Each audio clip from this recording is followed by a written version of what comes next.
Sveiki, šiandien kalbėsime kiek kontroversišką temą. Kodėl? Todėl, kad bakalaurinio darbo vertinimą patikėsime dirbtiniam intelektui, o tiksliau trims dirbtinio intelekto modeliams ir vienas iš jų šį darbą įvertino net 4 balais. Tai yra tik 4 balais ir pagal visus standartus ir reikalavimus mūsų universitete šis bakalaurantas darbo neapsigintų ir nepraeitų netgi katedrinio gynimo. Taigi pasižiūrėkime apie tai, kaip viskas buvo atliekama nuo pradžių ir kokie duomenys buvo pateikti dirbtiniam intelektui. Taigi, dirbtinis intelektas gavo nemažai duomenų apie tai, kokie yra reikalavimai rengiant baigiamuosius darbus tiek magistro, tiek bakalauro, ir čia yra tiesiog pateikimi metodiniai nurodymai. Tai yra vienas iš dokumentų, maždaug 12-13 puslapių. Taip pat buvo pateikiama bendra informacija iš bendro universitetinio tvarkos aprašo apie baigiamuosius darbus, bei informacija apie tai, kas apskritai yra bakalauro baigiamasis darbas, kad tai yra studentų savarankiškai atliktas tyrimas ir koks yra šio darbo tikslas, ką studentas turi savo darbu pademonstruoti. Ir buvo paprašyta dirbtinio intelekto įvertinti, kaip jisai vertina, kokias turi pastabas ir galiausiai pateikti pažymį. Prieš pateikiant darbą, dirbtiniam intelektui buvo pateikiamos instrukcijos, kad jisai turėtų elgtis kaip patyręs recenzuotojas, analizuojantis bakalauro darbus. Ir čia visas puslapis įvairių instrukcijų, ką ir kaip turėtų daryti prieš atlikdamas vertinimą.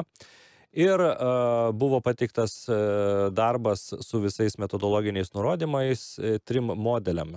Google Gemini 1.5 ir Gemini šiuo atveju buvo pats negailestingiausias ir vardenio pavardenio, tai čia žinoma studento vardas pavardė yra pakeisti, taip pat ir vietomis matysite tiesiog vietoj teksto kažkieno arba tiesiog klauštiniais kliaustai tam, kad neatskleis studento, kuris buvo vertinamas, tapatybės.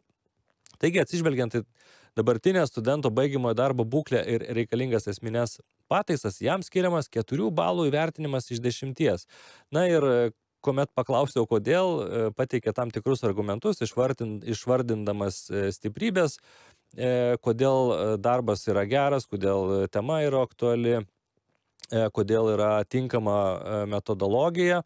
Ir tada pateikia tai, ką galima vadinti, potencialas tobulėti arba tai, ką reikėtų tobulinti. Tai daugiausiai kritikos pateikia būtent, kad yra aiškiai neapibrėžtas teiginys, tiksliai nesuformuluotas tyrimo klausimas ir konkretūs tikslai silpnina bendrą darbo kryptį ir tikslą. Ir čia davė -2 balus netgi už šitą vietą.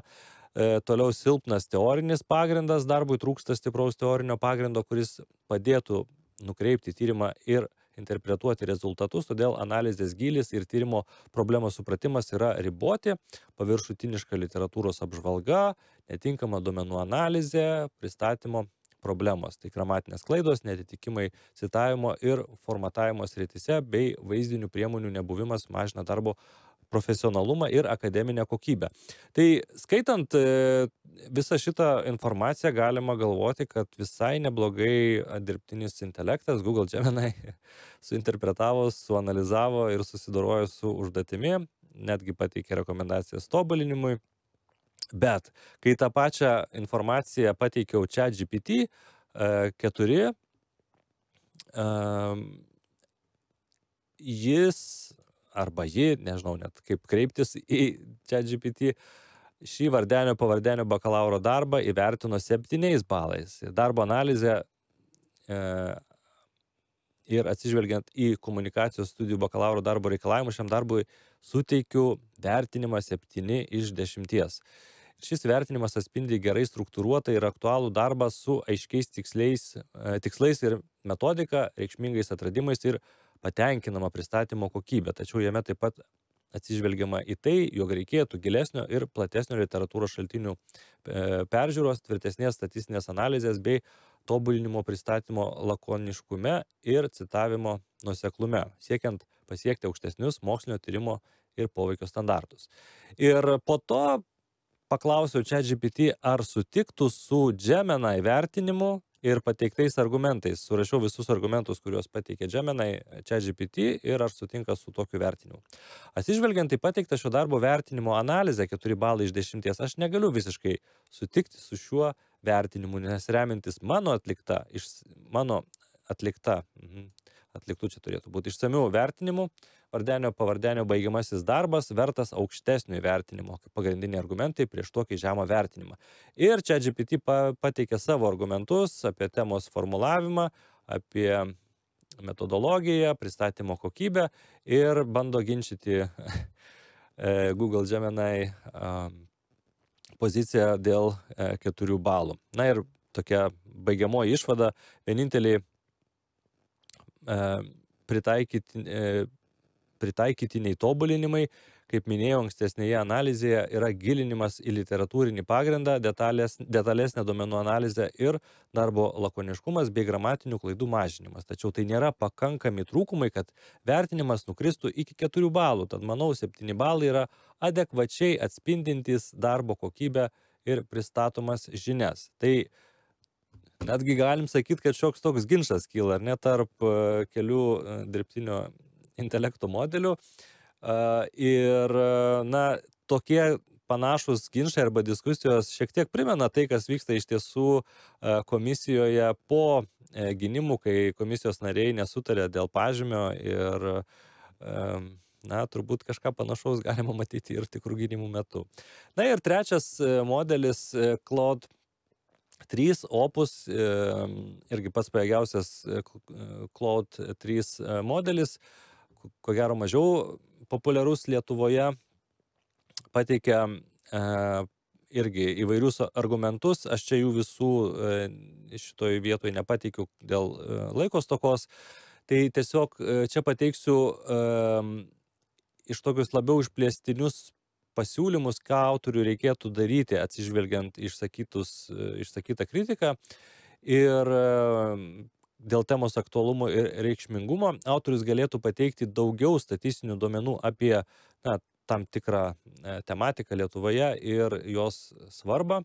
Ir pasiūlymas išsamiau aptarti temos svarbą komunikacijos mokslų kontekste, paaiškinti, kokias mokslinės ir praktinės problemas padės spręsti šis tyrimas. Hipotezės nebuvimas. Beje, reikėtų pažymėti, kad Claude 3 yra vienintelis modelis, kuris į tai atkreipia dėmesį. Nors tyrimo tikslas ir uždaviniai suformuluoti aiškiai, trūksta hipotezės, kuri nurodytų laukiamus tyrimo rezultatus. Ir pasiūlymas suformuluoti hipotezę su pavyzdžiu, aš tą pavyzdį žinoma irgi čia ištryniau, kad tiesiog nebūtų atskleista tematika ir tapatybė studento.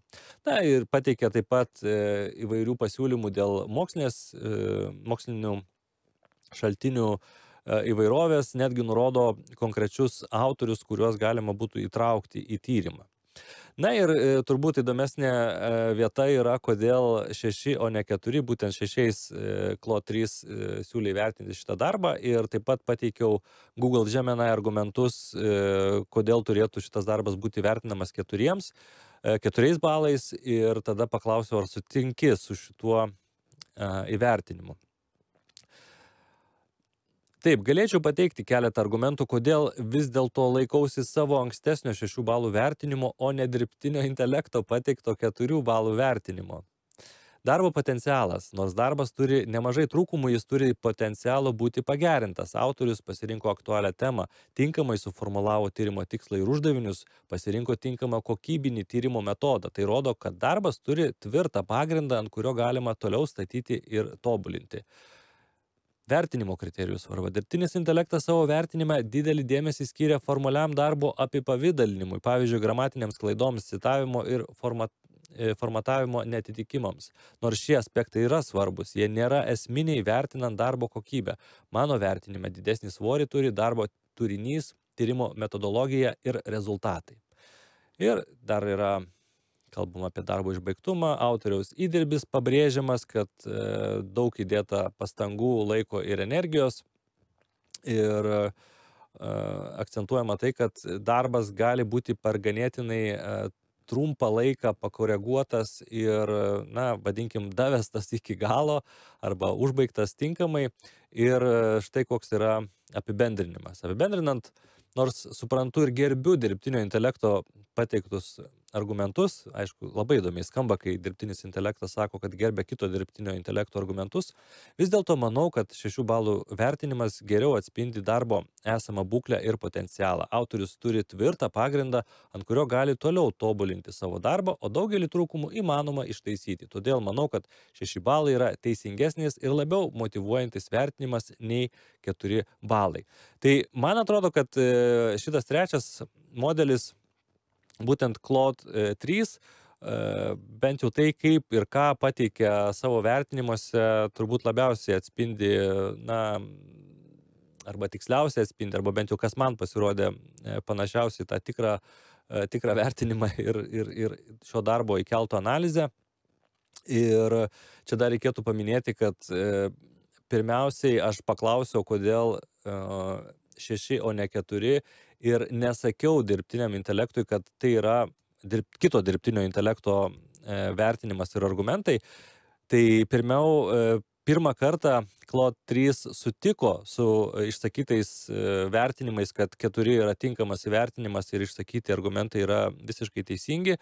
Tačiau, kai pasakiau, kad tai yra ne mano, ne žmogaus vertinimas, o kito dirbtinio intelekto, Claude 3 iš karto grįžo prie savo nuomonės ir pasakė, kad jeigu tai yra dirbtinio intelekto vertinimas, vis dėlto aš lieku prie savo išsakytus anksčiau nuomonės ir pateikė argumentus, kuriuos aš jau perskaičiau, kad kodėl vis dėlto vertas 6, o ne 4 balų. Tai vėlgi įdomu turbūt pastebėti tai, kad na, dirbtinis intelektas ir kai kurie modeliai būtent teikia pirmenybę žmogaus vertinimui, žmogaus analizei, jeigu žino, kad tai būtent buvo žmogaus vertinimas, o jeigu tai yra kito dirbtinio intelekto analizė ir vertinimas, tada jau drįsta diskutuoti ir pateikti argumentus, kodėl, na, vis dėlto nesutinka ir na, pateikia kontrargumentus. Tai toks buvo vertinimas iš 3 skirtingų dirbtinio intelekto modelių. Ir reikėtų dar paminėti, kad visos šitos užklausos buvo pateikiamos ne per standartinę, kaip galbūt esame įpratę, nu, tarkim, dirbdami su ChatGPT formą, kur yra tas pokalbių langas, kur mokamas 20 eurų abonentas mėnesinis, bet naudojama būtent truputį kita sąsaja, kur galima pateikti ir PDF failus, ir dokumentus prisekti, bet kiekviena užklausa kainuoja ir kiekvienas atsakymas kainuoja. Tai šiuo atveju vienam dirbtiniam intelektui užklausa ir atsakymas, ir visi atsakymai kainavo maždaug 2 eurus. Tai bendrai 3 tokių modelių panaudojimas įvertinant vieną darbą su visos metodologinės medžiagos pateikimu, na, taip apsafalinus galim galvot, kad kainuotų apie 5-6 eurus. Tai ar daug ar mažai, tai turbūt irgi galima būtų kelti tą klausimą. Ir, na, apskritai diskutuot, ar ateityje jūs matytumėt irgi, kad tokie dalykai bus vis daugiau naudojami, na, ne tik įmonėse, organizacijose, bet ir akademinėje erdvėje, kada dirbtinis intelektas pagal tam tikrus kriterijus įvertina studentų, o galbūt net ir kitų mokslininkų darbus prieš publikuojant juos mokslinėse žurnaluose ir, na, kiek tai gali atspindėti realią situaciją, kokybę ir pateikti gerus rezultatus. Jeigu jums patiko ir buvo įdomu, kaip dirbtinis intelektas gali būti panaudojamas būtent šitoj srity, akademinėje srity, arba kaip apskritai vyksta pats procesas vertinimo, galėčiau padaryti atskirą video. Žinoma, jisai būtų ilgesnis, nes procesas jisai yra, na, užtrunka šiek tiek laiko ir pats video galėtų būti ilgesnis. Ir manau, kad diskutuoti šiais klausimais tikrai jau verta ir, na, kad neištiktų tas, kaip kiekvienais metais juokaujama, kelininkus ištinkantis reiškinys, kad kelininkai ir vėl buvo nepasiruošę pirmam sniegui, ne? Tai kad mūsų irgi neištiktų nepasiruošus dirbtinis intelektas su visom savo pasekmėm, reikėtų matyti apie tai diskutuoti, kalbėtis. Ir aš net neabejoju, kad yra dirbtinis intelektas naudojamas, galbūt net ir tokiems dalykams, kuriuos aš šiandien aptariau, tik tai apie tai galbūt garsiai nekalbama. Ir čia, žinot, kaip yra tas, na, dramblys kambaryje, apie kurį nieks nenori kalbėti, bet kalbėti verta. Ir kuo anksčiau pradėsim tai daryti, manau, tuo bus geriau. Ir dar vieną informaciją norėjau jums, na, tokia kaip bonus, kas išklausėte iki galo, pateikti apie irgi technologijas, kurios yra naudojamas daugelio dėstytojų, kurie vertina bakalauro darbus. Tai yra Oxyco sistema, kuri vertina, kiek yra plagiato arba dirbtinio intelekto panaudojimo būtent studentų darbuose. Tai šitą visą informaciją, kurią sugeneravo dirbtinis intelektas, visus atsakymus aš sukėliau į nedidelį vordinį dokumentą ir jį kėliau į Oxyco patikros sistemą. Ir kokie gavosi rezultatai, kad Oxyco surado, kad 25% yra sugeneruota dirbtinio intelekto, nors visa informacija 100% čia yra sugeneruota dirbtinio intelekto. Tai irgi galima kalbėti turbūt apie tai, kad, na, kritiką pažerti ne tik dirbtinio intelekto modeliams, kurie yra dabar populiariai arba plačiai naudojami, bet ir sistemoms, na, kurios yra mokamos tarsi ir turėtų būti patikimos, bet kaip matote, patikimumas yra toks labai abejotinas. Vietoj 100% surado tik 25%. Taigi viską reikėtų vertinti ko gero kritiškai, atsargiai ir, na, kaip ir sakiau, pats laikas pradėti diskutuoti apie tai ir lauksiu jūsų komentarų ir vertinimų ir ar būtų įdomu panašaus pobūdžio video ir toliau matyti. Ačiū, kad žiūrėjote iki galo ir iki kitų susitikimų.